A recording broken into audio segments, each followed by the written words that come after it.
In a penguin city of hundreds of thousands of birds, all seemingly exactly alike, it's hard to stand out from the crowd. But some individual penguins are unique. There are a couple penguins that are very distinctive.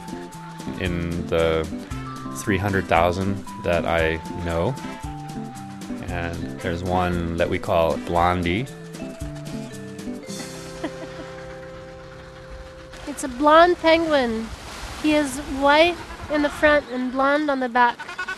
And his blonde feathers get blonder and blonder as the season progresses. I think the UV radiation kind of bleaches him out. And he's always displaying on his nest, kind of proclaiming his territory, and he never has a mate. I think that maybe he looks a little bit too strange for the other penguins. He's been trying to have a nest there for years. Well, he has had a nest, he just hasn't had a mate or eggs or chicks. They're not quite convinced. So that behavior is, the camera is disturbing me behavior. This penguin, Blondie, is a very unusual penguin because he's showing us a genetic mutation that only occurs about 1 in 100,000 or maybe 1 in half a million penguins. And this is one of the strangest things I've ever seen. That blonde penguin, Blondie, somehow finds the only albino chick, and albinos are even rarer than blonde penguins, and he comes over and pays him a visit.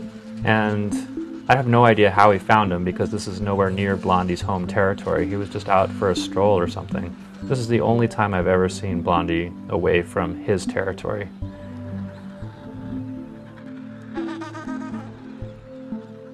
There's also one all-black penguin, which is amazing. When we first saw that one, we couldn't believe it.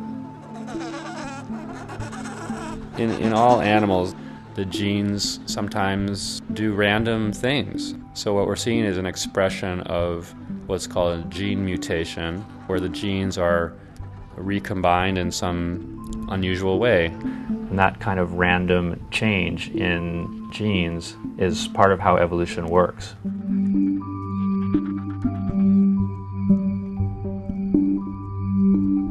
It's an amazing thing to be able to work in an environment where there are so many penguins that you actually see these exceedingly rare genetic variations.